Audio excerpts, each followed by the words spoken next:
Hola hermanos, el día de hoy, 7 de febrero del 2022, es lunes de la quinta semana del tiempo ordinario. Comenzamos, pues, esta semana, ya la empezamos ayer, ¿no? El primer día de la semana es el domingo, cuidadito nos perdemos. Hoy es día del Papa con el pontificado más largo de la historia, fuera de San Pedro. Hoy es día del Beato Pío IX, que fue Papa durante 31 años con 7 meses y no me acuerdo cuántos días, no me llega la memoria, ¿no? Pero 31 años, 7 meses, eso fue lo que duró su pontificado. Vamos, hablemos de él, un pontificado controversial, lógico, y que esperaban, si un pontificado tan largo, lógico que iba a tener sus situaciones y sus bemoles, ¿no? Pero discúlpenme, sin duda, legítima su beatificación en el año 2000 por el Papa San Juan Pablo II, que lo beatificó junto con San Juan XXIII, solo que Juan XXIII ya llegó a la canonización y el Beato Pío no. Bueno, vamos. Ok, él nace en Senigallia, en la marca de Ancona, era parte de los estados pontificios en ese momento, un 13 de mayo de 1792. Era el sexto de los hijos de esa familia. Su papá quería que él fuera más bien militar y lo quiso meter en la guardia pontificia, pero el Papa padecía de epilepsia. Había tenido un golpe cayendo en un río, parece, allá en 1797, y entonces eso le había provocado a él un montón de problemas. Bueno, su nombre, no sé si lo saben, pero el nombre de él es larguísimo, porque su nombre es Giovanni María Battista Pellegrino Isidoro y su apellido Mastai Ferretti. De hecho, Mastai Ferretti se trata de una familia muy noble. Bueno, hace su primera comunión cuando tenía 11 años, igual es enviado a estudiar al Colegio de los Escolapios, luego pasa, como no va a abrazar la carrera militar, entonces su mamá de hecho lo inclina un poco hacia la teología, estudia en el Colegio Romano, estudia pues en lo que hoy sería la Universidad Gregoriana, y bueno, será ordenado sacerdote, fíjense, en 1819, en abril de 1819, y ya para 1824, a que no lo crean, de 1824 a 1825 estuvo en América. El Papa Gregorio XVI envió una misión a América para averiguar qué era lo que estaba pasando, porque no se sabía, ¿no? Y entonces venía un señor Muzzi y él que había sido en ese momento sencillamente rector en una de las universidades, pero como tenía fama de mucha sabiduría, una persona muy diplomática, con muchísimo conocimiento, entonces fue parte de esta misión. Entonces estuvo en Uruguay, en Argentina y en Chile. Es el primer papa que vino a América, sin ser papa, evidentemente. El primer papa en América será San Pablo VI. En fin, y luego entonces regresa a Roma, lo nombran obispo de Spoleto, arzobispo de Spoleto, luego lo pasan a la diócesis de Imola, que no era arzobispado, pero él conserva el título de arzobispo, lo nombran precisamente cardenal en 1848, in pectore, y ese año muere Gregorio XVI.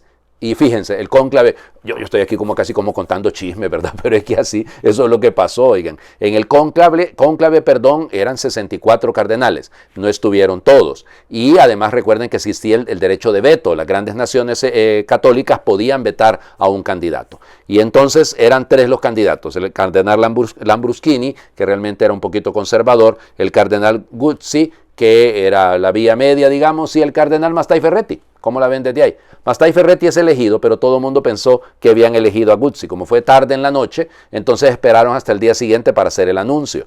Fíjense que cuentan que hasta quemaron, y es cierto, quemaron las ropas cardenalicias del cardenal Guzzi, pensaron que a él lo habían elegido. Y no, cuando sale el día siguiente, que es Mastai Ferretti, el día siguiente, para que vean ustedes, el día siguiente de su elección, llega la notificación de que el Imperio Austríaco vetaba la elección. Pero ya estaba electo el Papa. No hubo manera, ya quedó elegido. Es interesante, ¿no? No es el último que será vetado, el último que será vetado va a ser precisamente para la elección de San Pío X, ¿no? En fin, pero vamos. Miren, se le consideraba liberal, es la mentalidad de la época, es la época de la reunificación de Italia, ahí tenemos un montón de problemas con respecto a esto, ¿no? Porque el Papa va a sufrir precisamente cuando allá el 20 de septiembre de 1870 se rompe, las tropas piamontesas de Garibaldi rompen por Porta Pía y entran a la ciudad de Roma y él se va a quedar recluido allá en el Palacio Vaticano, ¿no? Y bueno, ahí tendrá que gobernar desde ahí. ¿Qué cosas hizo Pío IX? Ay, por Dios. A ver, lo más importante a mi juicio, el dogma de la Inmaculada Concepción, 1854, el Concilio Vaticano II, 1869-1870, que tuvo que terminar de manera abrupta por lo que la invasión de las tropas de Garibaldi, las tropas piamontesas. Miren, gesto de él, miren, ha sido criticado muchísimo, ¿no? Por un montón de hechos, la relación con los judíos, el caso Mortara, por ejemplo, perdón que yo sé que estoy diciendo cosas y de repente no se las voy a poder explicar, pero fue un muchachito judío que se lo quitaron a la familia judía, hay una razón para eso, pero la gente no le quiere entender, y el muchachito terminó siendo sacerdote católico y los papás judíos lo reclamaban, y ahí hay una situación un poco complicada, la situación como el señor Ketteler en Alemania, el Kulturkampf del mariscal Bismarck en Alemania, toda la crisis que se vive en Alemania porque se quiere obligar a todos, los prusianos quieren que todos sean luteranos y esa crisis va a provocar mucho dolor. Él restituye las relaciones con prácticamente todos los países, con nuestros países en América, hizo concordatos prácticamente con todos. Bueno, ya les digo, fíjense, el que quedó como rey, Víctor Manuel II, va a morir un mes antes que él muere en enero de 1878, y resulta ser que, interesante, hasta vez comulgado y todo, y el Papa cuando se dio cuenta de que estaba muy enfermo, le retiró todas las excomuniones, pidió que le dieran la unción, él mismo se encargó de dar esa orden. Un mes después va a morir, un mes después de Víctor Manuel. Fue, como les digo, beatificado en el año 2000, y que haga cuánta crítica, pero no, hombre, era un hombre santo. Escuchar la vida de él, los últimos años, con muchísimo sufrimiento, ustedes no tienen idea, cualquier cantidad de problemas físicos, él no podía caminar, tenía llagadas todas las piernas, tenían que levantarlo para moverlo, no dejó de celebrar jamás la misa, no dejó de atender a nadie, y así con todo y sus problemas físicos. Dicen que el día de la Inmaculada de 1877, pues unos meses antes de morir, se pudo poner de pie, pudo caminar, y de hecho lo hará hasta el día antes de su muerte. En fin, gran amigo de San Juan Bosco. Bueno, insisto, aquí me puedo pasar un buen rato hablando de Pío. No, pero bueno, no da el tiempo, no tenemos que entrarle a las lecturas, que pues eso es lo que de repente les interesa más a ustedes. Pero pidamos, yo estoy convencido que es un hombre santo. Ojalá surja pronto la manera de que se le dé la canonización. Vamos, primer libro de los Reyes, capítulo 8, versículos del 1 al 7, no leemos el 8 y leemos del 9 al 13. En aquellos días el rey Salomón convocó en Jerusalén a todos los ancianos y jefes de Israel para subir allá el arca de la alianza del Señor desde Sión, la ciudad de David. Todos los israelitas se congregaron en torno al rey Salomón para la fiesta de los tabernáculos que se celebra el 7º mes del año. Cuando llegaron los ancianos de Israel, unos sacerdotes cargaron el arca de la alianza y otros, junto con los levitas, llevaron la tienda de la reunión con todos los objetos sagrados que en ella había. El rey Salomón y toda la comunidad de Israel inmolaron frente al arca ovejas y bueyes en tal número que no se podían ni contar. Llevaron el arca de la alianza del Señor hasta su lugar en el santuario, el lugar santísimo, y la colocaron bajo las figuras de los querubines, de tal modo que las alas de estos quedaron cubriendo el arca y las varas que servían para transportarla. Lo único que había en el arca eran las 2 tablas de piedra que Moisés colocó ahí cuando el Señor estableció la alianza con los israelitas a su salida de Egipto. En cuanto los sacerdotes salieron de aquel sitio sagrado, una nube llenó el templo, y esto les impidió continuar oficiando, porque la gloria del Señor había llenado su templo. Entonces Salomón exclamó: el Señor dijo que habitaría en una espesa nube. Por eso, Señor, la casa que te he construido con magnificencia será tu morada. Palabra de Dios. Te alabamos, Señor. El momento en el que es bendecido, consagrado, si lo quieren, el templo de Salomón, que es un templo magnífico, que ya lo ven ustedes. Se hace poca descripción en este momento. Hay otros capítulos que sí lo describen.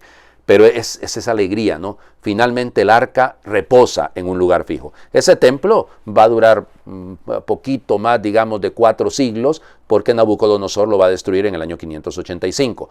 Pero evidente fue punto de referencia, fue punto de unificación para las tribus de Israel, aun y cuando muerto Salomón se van a separar las 10 tribus del norte y solo quedarán Judá y Benjamín. Pero esto también es importante, ¿no? La unidad alrededor de Dios. O sea, eso es necesario. Un pueblo que alaba al Señor es un pueblo que puede caminar junto. O sea, que se une, porque podemos sentarnos juntos, aunque tengamos criterios distintos, pero qué importante y qué lindo, qué hermoso es poder juntos alabar al Señor. Esto es lo que hace Salomón. Evidente, tiene un criterio y un marco de alguna manera político, si lo quieren, pero no deja de ser fundamental el que podamos ver un gesto de un pueblo completo, que va y sigue al Señor. Vamos al Evangelio. Marcos capítulo 6, versículos del 53 al 56. En aquel tiempo Jesús y sus discípulos terminaron la travesía del lago y tocaron tierra en Genesaret. Apenas bajaron de la barca, la gente los reconoció y de toda aquella región acudían a él, a cualquier parte donde sabían que se encontraba, y les llevaban en camillas a los enfermos. A donde quiera que llegaba, en los poblados, ciudades o caseríos, la gente le ponía a sus enfermos en la calle y le rogaba que por lo menos los dejara tocar la punta de su manto, y cuantos lo tocaban quedaban curados. Palabra del Señor. Gloria a ti, Señor Jesús. Otra síntesis, ¿no? En el Evangelio de Marcos, otro resumen precioso. Es un resumen que nos cuenta cómo, una vez más recuerden que es en el Evangelio de Marcos donde más cruza Jesús el lago, o sea, está más subido en la barca si lo quieren, y entonces de nuevo cruza el lago de Genesaret o el lago de Tiberíades, ya lo saben, tocan tierra de hecho en Genesaret, que es la ciudad donde da nombre al lago, y luego lo que siempre ocurre, pues la gente que va buscando al Señor, le llevan los enfermos, el que está para enseñarles, el que con solo tocarle el manto quedan curados, todo esto es, pero todos lo buscaban de todas partes. ¿Será que nosotros entendemos eso? ¿Será que también nosotros buscamos? Cuidado, ¿qué interés tenemos en buscar al Señor? ¿Por qué le buscamos? O sea, porque si nuestro interés, es egoísta, entonces en el fondo no lo estamos buscando a Él, estamos buscando qué conseguimos de Él, pero eso no es buscarlo a Él. Tenemos que llegar a la madurez, la búsqueda del Maestro, por el encuentro con Él, por estar con Él, por aprender de Él, por dejarnos amar por Él. Les invito a hacer oración. Señor, déjame ir contigo, solo quiero caminar detrás, pisar donde pisas, mezclarme entre tus amigos, recorrer esas aldeas que habitan los olvidados, los que no recuerdan a nadie, ver cómo los recuperas. Quiero escuchar tu palabra, simple y preñada de Dios, que aunque a muchos incomode, a tanta gente nos sana. Quiero sentarme a tu mesa, comer del pan compartido que con tus manos repartes a todos los que se acercan. Y un día tocar tu manto, como esa pobre mujer suave, sin que tú lo notes, arrancarte algún milagro. Esa que todos marginan, se atreve a abrazar tus pies y derrama su perfume porque en ti se ve querida. Que de tanto ir junto a ti pueda conocerte más. Tú seas mi único amor y te siga hasta morir. Amén. El Señor esté con ustedes. Y le bendiga a Dios por intercesión del Beato Pío IX, el que es Padre, Hijo y Espíritu Santo, y su bendición descienda y les acompañe siempre. Feliz lunes para todos.